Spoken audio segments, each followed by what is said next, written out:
안녕하십니까. 쇼킹부동산입니다. 지금 3개월간 토어제 해제 가능성이 나와서 여러분께 말씀을 드려보겠습니다. 정확하게는 양도소득세 중과 관련 임시 조치인데요. 이 토어제가 해제된다는 게 지역이 해제된다는 게 아니라 그 안에 적용됐던 규제들이 잠깐 완화된다는 겁니다. 이게 부동산 시장에 굉장히 큰 변화를 예상해서 오늘 저녁에 긴급하게 영상을 제작을 했습니다. 2월 3일 멤버십 영상에서 지금 3급지의 급매가 많이 나와요. 그래서 관심을 가질 만한 급매 추천드리는 시간을 가졌고요. 3개월간 미친 기회가 오기 때문에 이것을 어떻게 활용해야 되는지 정리를 드렸습니다. 마지막으로 보유세 공포와 다주택자의 대응과 관련해서 멤버십 영상에서 확인해 보시기 바랍니다. 다른 인생을 원하시는 분들 무주택자, 유주택자 모두 멤버십을 추천을 드립니다. 요즘 부동산 시장의 가장 큰 이슈 바로 다주택자 양도소득세 중과 유예, 일단 청와대에서 5월 9일날 분명히 종료한다고 강조를 했습니다. 그래서 이때까지는 일단 계약을 해야 무엇인가 중과를 부과받지 않을 것이다, 이렇게 얘기를 했습니다. 강유정 청와대 대변인이 직접 어제 확인을 해줬죠.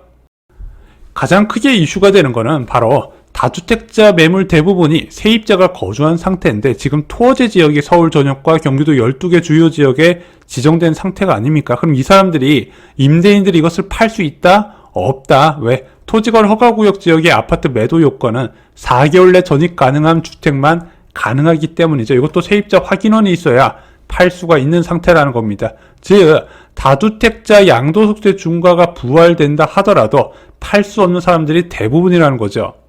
아니 요즘 이 양도소득세 중과 회피 매물 나오던데요? 이거는 세입자 퇴거가 확정된 매물이거나 또는 다주택자가 직접 거주 중인 매물을 먼저 파는 경우는 가능하다는 거예요. 하지만 대다수의 다주택자는 지금 매도가 불가능합니다. 당연히 다주택자 불만이 폭발할 수밖에 없죠. 일단 팔지를 못하게 해놓은 상황에서 다주택자 중과가 부과되고 여기 또 안 팔았다고 보유세까지 인상하는 게 맞냐? 이런 얘기가 나올 수밖에 없다는 겁니다. 그러자 재정경제부에서 대안을 제시했습니다. 재정경제부의 청와대 보고 다주택자 양도소득세 중과 유예 종료 및 보완 방안, 그래서 강남구, 서초구, 송파구, 용산구처럼 기존의 규제 지역은요 5월 9일까지 계약을 하고 3개월 내 잔금을 할 경우에 양도소득세 중과에서 배제받을 수 있도록 이제 배려를 해준다고 합니다. 그리고 15 대책에서 신규로 지정된 지역이 있지 않습니까? 그래서 강남 3구와 용산구를 제외한 나머지 서울 지역과 경기도 12개 지역은 5월 9일까지 계약을 하고 잔금까지는 6개월을 인정해주겠다고 그래요. 재정경제부 말대로 이게 가능한가요? 일단 현재는 안 돼요. 왜? 토지거래 허가구역은 4개월 이내에 실거주 의무가 적용이 되기 때문에 그래서 6개월까지 이걸 늘려줘야 이게 시행이 가능하거든요. 근데 또 하나 문제가 있습니다. 왜 6개월까지만 해줘? 자, 만약에 임대차 계약 만기가 11월 9일 이후라면 매도가 불가능하다는 얘기예요. 양도세 중과를 불가피하게 맞아야 된다는 얘기입니다. 자, 특히 세입자가 계약갱신 청구권까지 행사할 경우에는 어떻게 된다? 매도까지 1년이 걸릴지 2년이 걸릴지 3년이 걸릴지 알 수가 없다는 거예요. 그럼 어쩔 수 없이 양도세 중과와 그리고 보유세 강화를 맞아야 될 수밖에 없다는 거죠. 결국 대통령이 세입자가 포함된 매물에 대해서 어떻게 처리할지 좀 더 자세히 방안을 찾아봐라, 이렇게 국무회의에서 지시가 내려왔습니다. 근데 힌트가 있어요. 이데일리 단독 보도입니다. 세입자 낀 매물 퇴로 열린다. 정부 양도세 중과 유예 종료 보완. 자, 이게 어떤 내용이냐? 지금 세입자가 낀 매물 같은 경우는 매도가 어려우니까 토어제 주택의 입주 기한을 조정한다 그래요. 그래서 허가 후 4개월 이내에서 임대차 계약 종료 시점까지로 늘려준다고 합니다. 언제까지? 3개월간 5월 9일까지 한시적으로 예외를 시켜준다는 거죠. 그럼 현재 4개월 이내 전입 가능한 게 임대차 계약만 있으면 그때 전입 의무가 발생하는 것으로 바뀔 수가 있게 된다는 거죠. 이것이 정말 시행된다면 어떤 변화가 생길까요? 규제 지역에서도 새낀 매물 출연이 가능해집니다. 자, 그래서 실거주 의무가 임대차 계약 만기부터 적용이 되는 거예요. 자, 새낀 매물 출연이 가능해지면 매물 증가 요인이 됩니다. 그리고 새낀 아파트도 매수가 가능해져요. 내가 임대차 계약 만기 때 들어간다는 조건으로. 그럼 이게 토어제 부분 해제 효과가 생기면서 5월 9일까지 시장 변동성이 확대될 수가 있다는 거죠.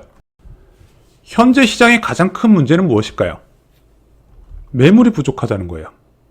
매물이 부족한데 왜 부족하냐? 수요 억제책 때문에 그래요. 대출 규제 때문에 갈아타기 매물이 사라졌고, 또한 토어제 때문에 새낀 매물이 사라졌습니다. 그러다 보니 부르는 게 값이 됐어요. 호가가 올라가고 호가가 신고가로 이어지고 있는 게 현재 부동산 시장의 상황입니다. 특히 20억 이하에서 굉장히 심해요.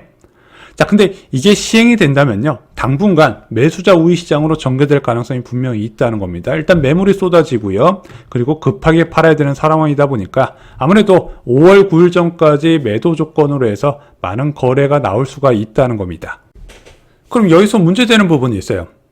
토어제를 일시적으로 해제해서 실거주 의무 기한을 4개월 이내에서 임대차 계약 만기로 맞출 때 어떤 것이 문제가 되냐? 자, 627 부동산 대책에서 작년에 전세 퇴거자금 대출 한도를 1억 원으로 묶었어요. 정확하게는 생활 안정자금 대출 한도를 1억 원으로 묶었죠. 그래서 세입자를 내보낼 때 대출이 안 나와요. 대출이 안 나온다는 겁니다. 그러면은, 야, 실거주 의무를 충족해야 되는데 이 규제 때문에 전입이 안 되네?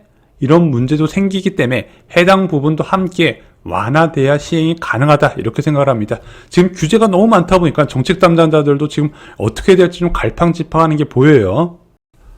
무주택자 그리고 갈아타기 수요자한테는 저는 3개월간 최고의 기회가 오지 않을까 생각이 듭니다. 현재 가장 큰 어려움은 매물 부족 상황인데 그동안 매물이 진짜 없던 지역도 좀 계속 나오고 있더라고요. 그래서 새낀 매물은 상대적으로 저렴할 수밖에 없습니다. 그래서 매매가를 낮추는 기회가 될 것이다 생각을 해요. 야, 지금 샀다가 물려버리면 어쩌라고? 저는 개인적으로 이렇게 생각을 합니다. 지금 이제 부동산 대책의 627 대책, 1015 대책 나올 때마다 풍선 효과가 불었고 공급 감소 요인을 부르면서 오히려 집값이 오르는 결과가 나왔거든요. 양도소득세 중과제도 이후에 시장이 어떻게 될 것인가도 한번 생각을 해보면 좋겠습니다. 야, 보유세 엄청 올리니까 팔지 않을까? 양도소득세는 억 단위예요. 억 단위로 왔다 갔다 하게 됩니다. 하지만 보유세 같은 경우는 그렇게까지 부과하기 쉽지 않다는 거죠. 자, 그러다 보니 지금 5월 9일까지도 안 판 사람은 앞으로도 안 팔 가능성이 크지 않을까, 저는 개인적으로 이렇게 보고 있고요. 매수 계획이 있다면 5월 9일 이전에 이제 처리를 하시는 게 어떨까 생각이 듭니다. 오늘 영상 결론 말씀드리겠습니다. 청와대가 5월 9일 양도세 중과 유예 종료를 재확인했습니다. 토지거래 허가구역의 거래 시 전입 요건이 4개월 이내에서 세입자 만기일로 수정될 가능성이 굉장히 높아졌습니다. 그래서 당정협의회에서 어느 정도 결론이 나온 것으로 보여지고 대통령도 재정경제부에 지시를 했습니다. 그래서 무엇인가 완화 방안이 나올 건데 이것이 좀 유력하지 않을까 생각이 듭니다. 이게 실제 시행이 된다면요, 새낀 매물이 이제 규제 지역에서 쏟아지기 때문에 무주택자, 갈아타는 실소자한테 절호의 기회가 되지 않을까 생각이 듭니다. 그래서 이런 것도 잘 살펴보신 것을 추천드려요. 오늘 준비한 소식은 여기까지입니다. 자, 앞으로 변화하는 시장 여러분께 제일 먼저 상황을 전달해 드리도록 하겠습니다. 자, 2월 3일 멤버십 영상 궁금하신 분들 고정 댓글 확인해 주시고요. 여러분 편안한 밤 되시기 바랍니다. 감사합니다.